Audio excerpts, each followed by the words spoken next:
चौथे पातशाह साहिब श्री गुरु रामदास महाराज जी, जिनका के नाम बचपन में भाई जेठा था,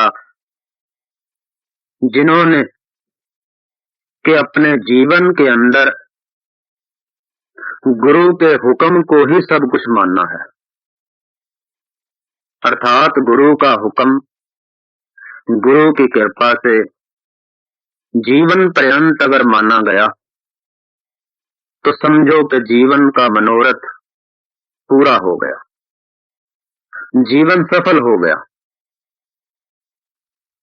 तो इन गुरु साहबान ने बचपन से ही, क्योंकि छोटी ही आयु में माता पिता संसारिक अकाल चलाना कर गए थे। करीब उम्र इनकी 8-9 साल की थी। इनके नाना नानी इनको अपने गांव बासर के अमृतसर में जो है वहां ले गए। जीवन बहुत मेहनत वाला, घर में गरीबी है दुनियावी दृष्टि से। जब जीवन मेहनत वाला हो तो गरीबी कुछ नहीं कह सकती, क्योंकि मेहनत के उत्साह से ही, सतगुरु की कृपा से ही दुख भी सुख में बदल जाता है, दुख रहता ही नहीं। कहते हैं कि ये छोटी उम्र के जब थे तो जो चने होते हैं उसे उबाल करके, जिसे घुंगनियां कहते हैं, वह बेचा करते थे ताकि घर में आर्थिक सहायता हो जाए। और स्वभाव इतना नरम, इतना दयालु, इतना दानी, इतना धार्मिक था कि ये कार्य करते हुए भी गरीब गुरबों को, संत महात्माओं को कई बार मुफ्त में ही खिला देते थे। हमारे पास तो बहुत कुछ है लेकिन फिर भी दे नहीं सक रहे। उनके पास क्या था देखो, और उसमें से भी दे करके ही खुश हो रहे थे। कहते हैं कि उनका नाना तो उन्हें कहता था कि ऐसे क्यों करते हो, लेकिन उनका स्वभाव, अर्थात बचपन से ही चिन्ह परोपकार के, सेवा के, भलाई के। तो जब हमारे चिन्ह सेवा के, भलाई के जीवन के अंदर होंगे, सुख देने के होंगे, तो जीवन सुखी हो जाएगा, सब दुख दूर हो जाएंगे। उनके जीवन में भी सुख ही सुख रहा। गुरु अमरदास जी के चरणों में पहुंचे, क्योंकि गुरु अमरदास जी भी जहां विराजमान थे वहां सेवा चल रही थी। गोविंदवाल में बावड़ी बना रहे थे, जिसकी उस समय जरूरत थी, क्योंकि पानी की कमी थी। लेकिन गुरुओं का हर कर्म जो है उसके पीछे कुछ रहस्य भी होता है। उस पानी की कमी को दूर करने के लिए, अपनी संगत को सेवा देने के लिए, अर्थात लोक और परलोक के सुख के लिए गुरु साहब ने यह कार्य आरंभ किया, जिसमें ये रामदास जी, जिनका के नाम बचपन में भाई जेठा था, और जिनकी सेवा पर प्रसन्न होकर के, जिनके भक्ति भाव को देखते हुए गुरु अमरदास जी ने इनका नाम रामदास रखा था, उन्होंने यहां बहुत सेवा की। बावड़ी बहुत गहरी है, सीढ़ी में 84 स्टेप हैं, 84 उसकी पौड़ियां हैं, इतनी गहरी खुदाई हुई। खुद रामदास जी ने खुदाई का कार्य किया, मिट्टी की भर भर के टोकरियां सिर पर उठाई। जब ऐसा कार्य कर रहे हैं तो उनके शरीके के लोग उन्हें आकर के मैंने भी मारते हैं कि ये तुम क्या कर रहे हो। क्योंकि आज इस समय रामदास जी गुरु अमरदास जी के जवाई थे। दीदी भानी जो गुरु अमरदास जी की सुपुत्री है, उसकी शादी रामदास जी से हो चुकी है और दोनों सेवा में तत्पर हैं। तो दुनिया की बातों को सुनकर के, मैनों को सुनकर के सेवा से हटे नहीं, सेवा निरंतर करते रहे।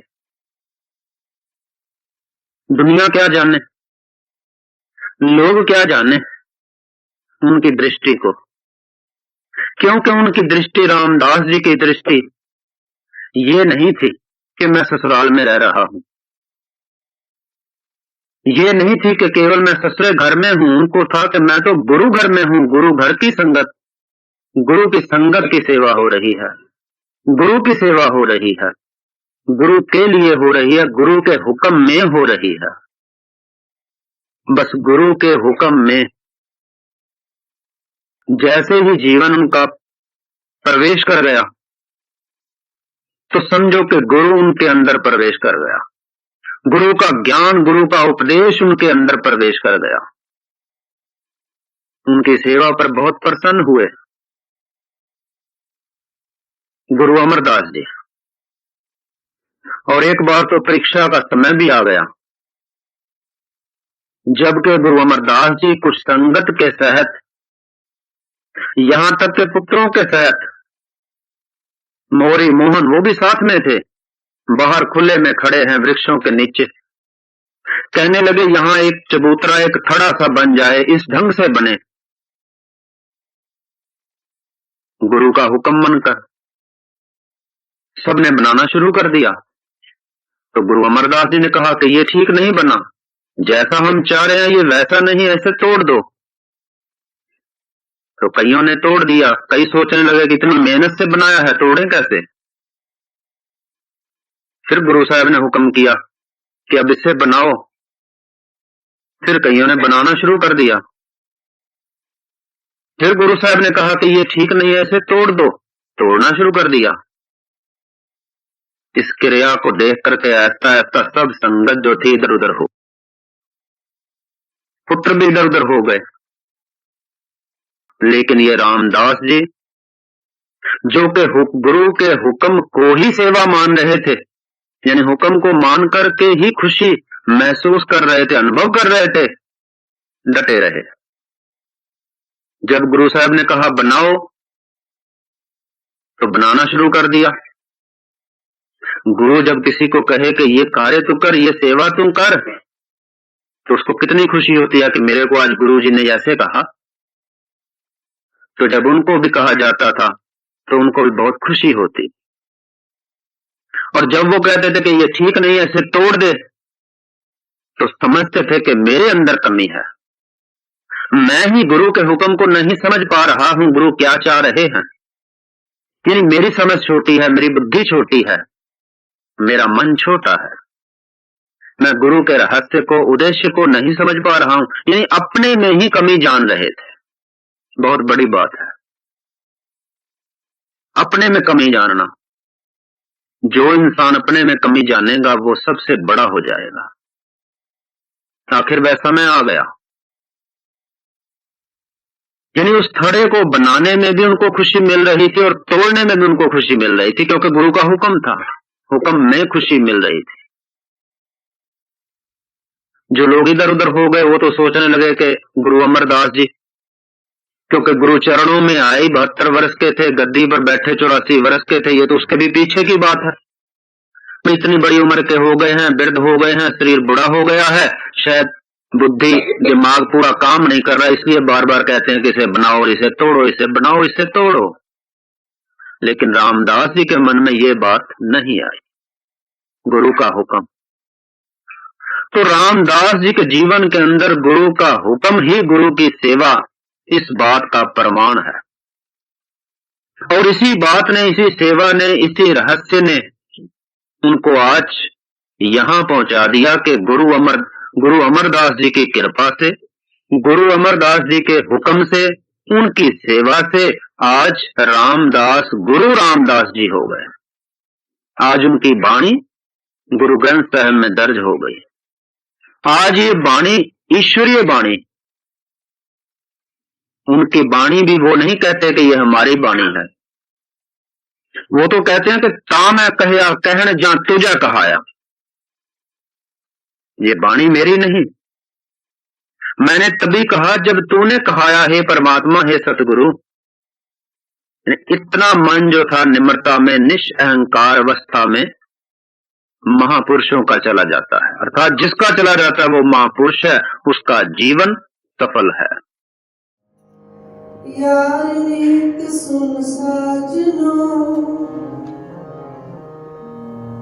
बिन हर छूटन नाहे,